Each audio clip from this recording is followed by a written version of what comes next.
Joining us right now, GOP political strategist Matt Mackowiak. Matt, good morning. How are you? Good morning, Chad. I'm doing great. How about you? Doing well. Thanks for coming on the show today.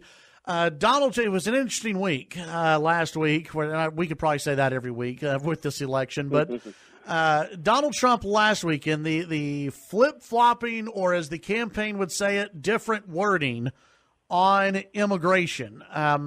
It looks like to me that it's a flip-flop in the language that they are using now, because during the primaries, Donald Trump was talking about throwing everybody out of here who is here illegally, and now they're taking a much softer tone on it. But still, over the weekend, it seems like they're trying to save face but make it softer language. What's going on here with the immigration stuff?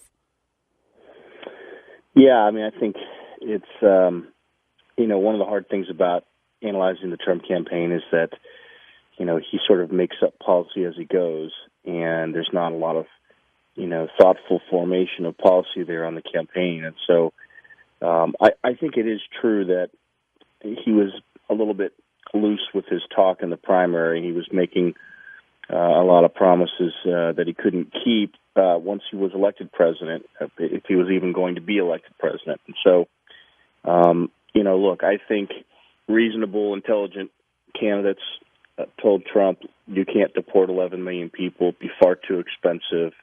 You're breaking up families. It's very complicated. It's just not possible. And, he sort of knew better in the primary, but now he's starting to admit that that's not possible. Not maybe in as many words, but I think he is, stepping back from comments he made that he would deport everyone, that there'd been a deportation force. He didn't pay a price for that in the primary. He separated himself, isolated himself from the rest of the field of candidates, and in a way it benefited him. But it's hurting him now, and that's why he's getting 15 or 20% of the Hispanic vote, worse than Romney did. That's why a number of states with larger than average Hispanic populations, like Colorado and even Virginia, are probably out of reach. And so whether he's really trying to do some minority outreach here to African American and Hispanic voters, or whether he's trying to make himself appear not to be racist in an appeal to white suburban voters, I think is a very real strategic question that a lot of people are asking. And Trump, I believe he's got an immigration speech planned for Wednesday. They're calling it a major speech on Wednesday. He's traveling to Detroit this weekend. But there is the question, because he was so hardened on some of the language he used during the primary and even after the primary. Is it too late for Donald Trump to make people think that he's a different guy? It's a good question. I think the only real chance he has is going to be the first televised debate, where you may have 75 or 80 million people tuned in. I think these sort of scattershot speeches here or there, earned media you may get, depending on where you are, I don't know that will give you the kind of opportunity to change perceptions in a very quick way. Look, I think this is positive. I mean, we have to step back and say, listen, when Trump moves in the direction of reality, in the direction of moderation, in the direction of seriousness, we have to recognize that and appreciate that. And I think that is a reflection of those things. His basic immigration policy now appears to be immediately deport criminal aliens, which is something I believe Obama and Bush also agreed with. Build the wall, if not a wall over the entire southern border, certainly a wall in the urban areas. No path to citizenship, maybe a path to sort of legal status for those that are here legally, but no path to citizenship. Institute E-Verify across the country and punish employers that hire illegals. That's at least a policy. That's something you can debate, something you can evaluate. It's different from Hillary, who wants to make everyone a citizen who's here legally now. But you're right. I mean, the perceptions on Trump are pretty baked in at this point. He's seen as an outsider. He's seen as consistent on a number of his core issues. He's going to change and shake up Washington. But I think the problem he's had so far is that he still has not convinced a broad majority of the electorate that he's a credible president of the United States. And that's where the first debate has such critical importance. He doesn't have to be as knowledgeable as Hillary or as prepared, perhaps, but he has to be prepared enough. He has to be credible. And I'm just, as I look at this, we're starting to read about the so-called debate prep he's doing on Sundays at one of his clubs in New Jersey. He's not doing mock debates. He has no one playing Hillary. He's not videotaping them. He's kind of doing a roundtable discussion with a few people like Roger Ailes and Laura Ingraham and a couple advisors. To me, that is insufficient, and I have real concern that he's going to be able to personally speak about the major issues of the day for 30 or 35 minutes in front of the largest television audience, perhaps in American history. So he's got one big chance to change this race on September 26th. I think the race has stabilized. He's now down 4 or 5 points nationally. It stops getting worse.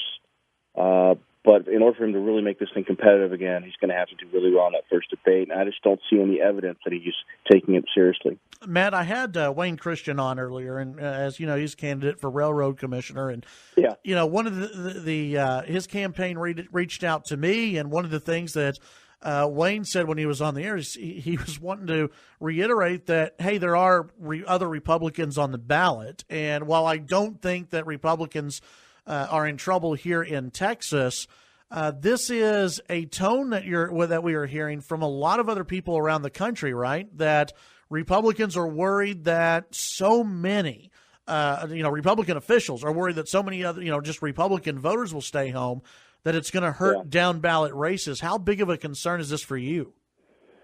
It is a big concern. As you said, it's less of a concern in Texas.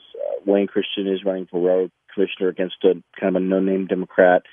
But he is at the top of the ticket, right below Trump, I believe, in this midterm year. And so he's obviously, wants to take his race very seriously. But if you look in states where there are U.S. Senate races, a number of these states are battleground states. North Carolina, now Missouri, Wisconsin, Pennsylvania, New Hampshire, Ohio, Florida.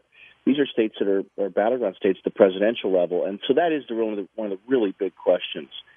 If Trump's only getting 75 or 80% of the Hispanic vote, but Hillary's getting 90 or 95% of the Democratic vote, those Democratic candidates are going to get her votes, U.S. Senate candidates and House candidates and governor candidates. Are the Republican voters still going to show up and vote down ballot? If you want to go vote for one of the independent candidates, or you want to vote for Hillary, or you don't want to vote at all, you want to write someone's name in, you still need to go turn out and vote, particularly if you live in those battleground states, because the down ballot candidates are relying on that vote. And that's the one thing that worries me, not so much in Texas, but there are some states that have straight ticket voting. And so if you're not willing to vote for Trump at the top of the ticket, you're not willing to vote straight ticket. And that'll hurt down ballot candidates. So in some of these races where the races are inside the margin of error, it does concern me. And you have the entire, U.S. Senate majority at stake. And so I think this will matter. I think it probably will decide some races, and that's part of why Trump can't lose in a big way. He's got to lose in a reasonable margin to give these down-ballot candidates a chance to win still. If we're looking at the House and Senate, is there any worry that the House will flip? I know the Senate is the one that a lot of folks are looking at possibly flipping, but what about the House? I forget who I saw say this. It was either Paul Begall or James Carville, one of the national Democratic consultants. But they made the point that if Trump loses by 7 points nationally, he could lose the House in terms of the overall, popular vote or percentage of the popular vote. Look, 7, 8, 9 points is a modern landslide in the modern era. I think that is a possibility. I think, a loss more in the range of 3 to 6 points is probably more likely based on what we've seen right now. But look, if Trump goes out there and shows himself to be totally unprepared in the first debate, which I think is possible, this thing could collapse very, very quickly. And so, look, generally speaking, no, I don't think the House is in play. There aren't enough seats. There's not enough money.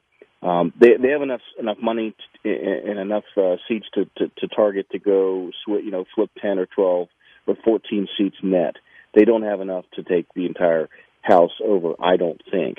But yeah, look, if he were to lose in a 7 to 10 point range in a modern landslide, all bets are off. You're going to have people lose races that didn't think they were in races that were competitive, and the House could be at risk. At the end of the day, I don't think it's a risk. I think the House will still be Republican, but their margin is going to be narrowed considerably, and it is going to weaken the hand that Speaker Paul Ryan has in fighting back against President Hillary Clinton. Matt Mackowiak, thanks for joining us today. What can folks find on your website, mustreadtexas.com?